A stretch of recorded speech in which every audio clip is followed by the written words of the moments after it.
The gift of prophecy appears in all cultures, from ancient Egyptians to Native Americans. And sometimes this prophecy is transmitted purportedly through another person, an emissary, if you like.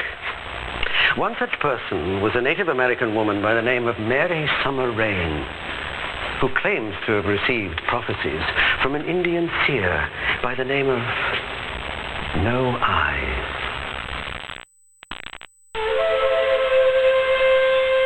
Through a mystical vision, Mary believed she was chosen, not as a prophet, but rather as a messenger of prophetic warnings.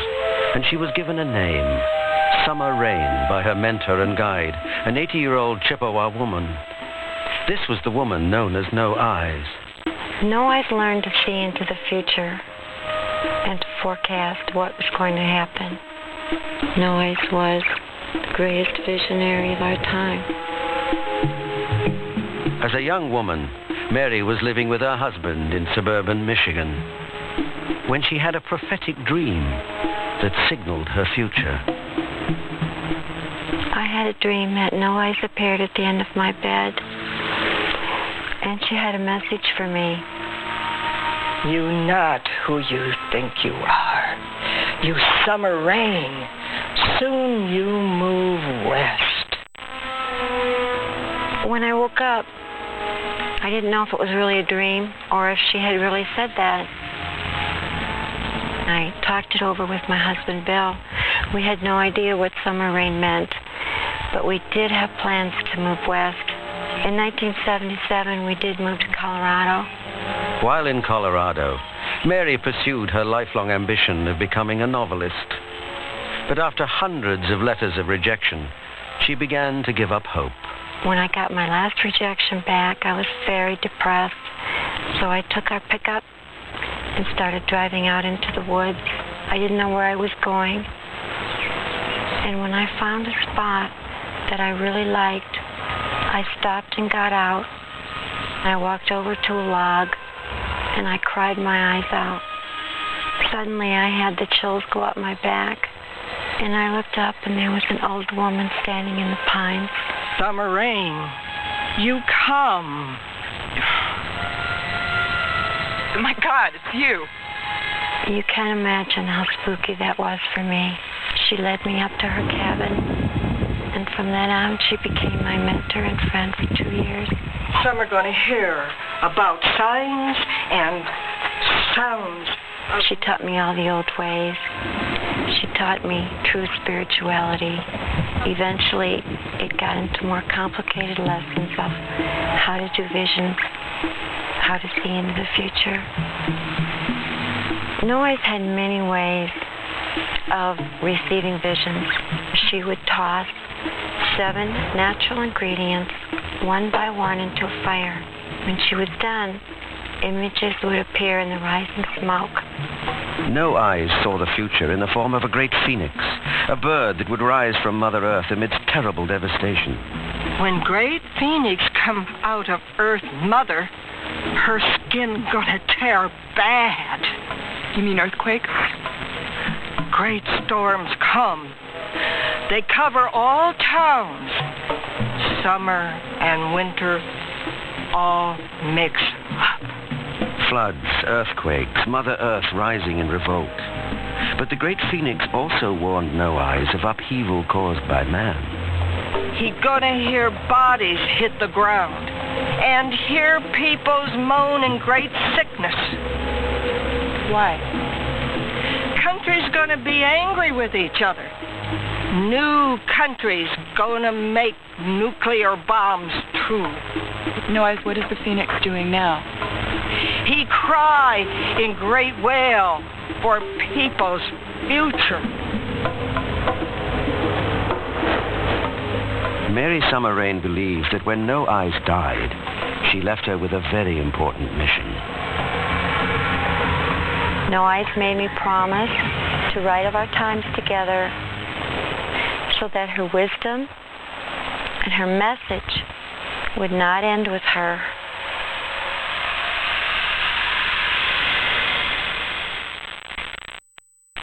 Mary's summer rain, through the teachings of No Eyes, foretells of a series of cataclysmic natural disasters to befall the earth. Others share the same visions. Among them a man from the northeast corner of America by the name of Gordon Michael Scallion. Scallion claims that he sees a time when all life may perish. In 98 to 2001, the earth becomes very quiet. The animals are quiet. Then a wind picked up from the east. It was hurricane velocity. I then watched the sun reverse its direction in the sky. The oceans themselves buckled and land masses were thrust up. Can't even begin to tell you how many sleepless nights I've had, and the nights where I've just emotionally just totally lost it. Scallion claims to live with a nightmare. Visions of cataclysmic earth changes that could wreak disaster by the year 2000. Gordon Michael Scallion didn't ask to become a prophet. In 1979, the gift of prophecy apparently chose him. Prior to 1979, I had absolutely no belief system in the field of the paranormal. My background was more scientific, more electronic. I was a communications consultant, and I lost my voice one day. Field operations to corporate headquarters and management oversight. Thirdly, wideband ground... Are you all right? It looks like he's choking. It was like someone went in and removed my larynx. And the people I was with that day thought I was having a stroke. That placed me into the hospital for observation to see what was wrong. And that night, while in the hospital, a vision appeared and terrified me. The vision was a vision of a woman who seemed to float into the room and gave me some instructions, told me to write down what she was going to tell me. And I did. And what she told me was the beginning of prophecy as I've come to know them.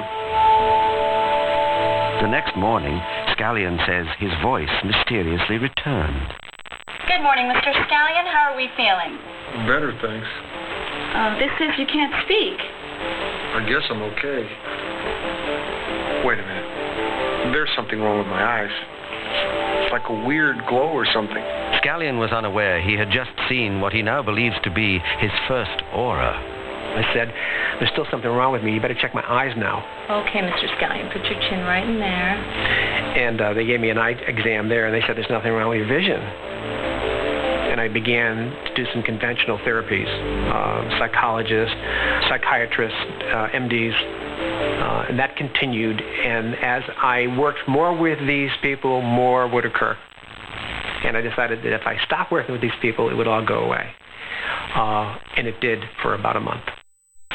One of the things that happened immediately thereafter is my vision became very distorted. When I looked at things, I no longer saw things in the normal color patterns, but I saw images around people and animals and trees.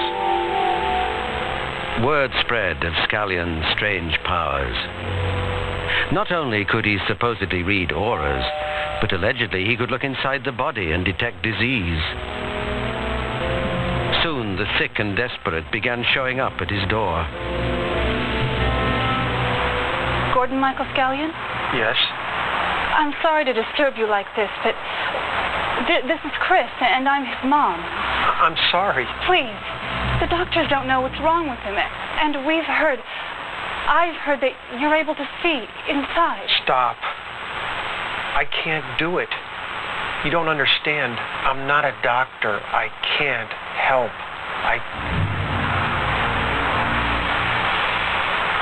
Muscle's okay. Weakness is not from disease. That's why they don't know what it is. He's been poisoned. Heavy metals 2 years ago.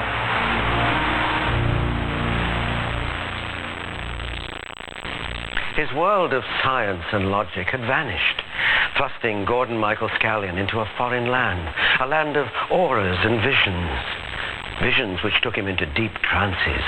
In these unconscious states, Scallion began talking, sometimes babbling about geological disasters. When he awoke, he remembered nothing, but he was always filled with a sense of impending doom. When his wife, Cynthia Keyes, first witnessed her husband's deep trances, she didn't know what was happening. But by recording his unconscious states, it was soon discovered he was predicting future geological events. When he did go into a deep trance, his body would manifest changes. His body would go into almost a slump, and then he would sit straight up and begin to speak.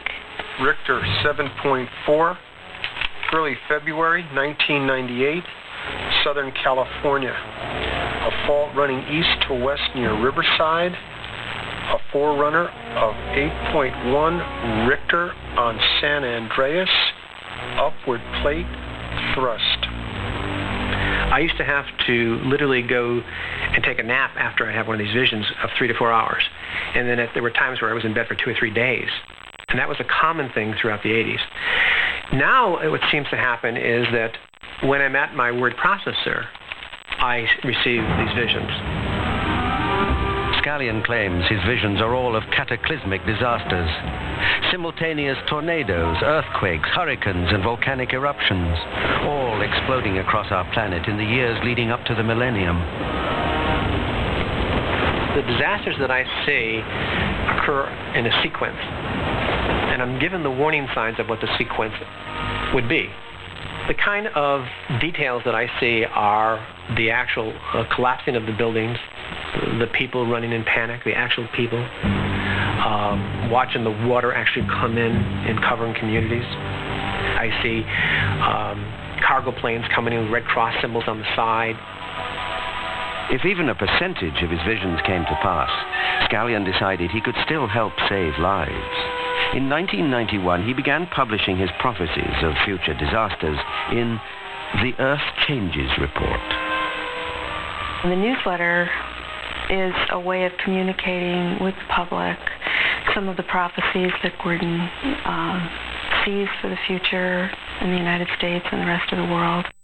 When Hurricane Andrew occurred, a year ahead of time, I warned about it. And then even a month before, I knew the direction it would come, the wind velocity, where it would land, and I warned as many people as I could. Since 91, when I began publishing the Earth Changes Report, the predictions that were significant were that first that LA would have earthquakes on April of 92, followed by the June 28th Landers earthquake, the floods in the Midwest and the Mississippi, the eruptions of Mount Pinatubo. Scallion and his wife transformed their home into the Matrix Institute, a 24-hour hotline access to Scallion's prophecies occurring or predicted to occur within any given month. I created a map of the future United States. This was a map that was a consolidation of the visions that I was receiving, and it represented what the United States would look like between 1998 and 2001.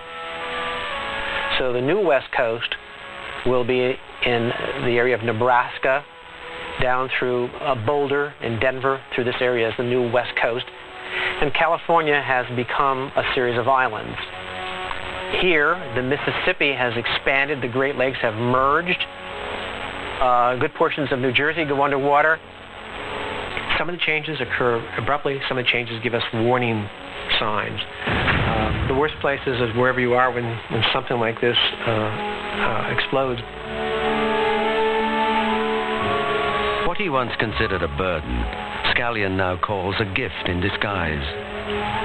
Gordon Michael Scallion believes his prophecies will help mankind prepare for the future. I believe prophecy is given predominantly for two reasons. One is it's given to help us prepare for what is going to happen, or it helps us to change what the outcome would be. And so the loss of life could be significant unless we heed the warnings.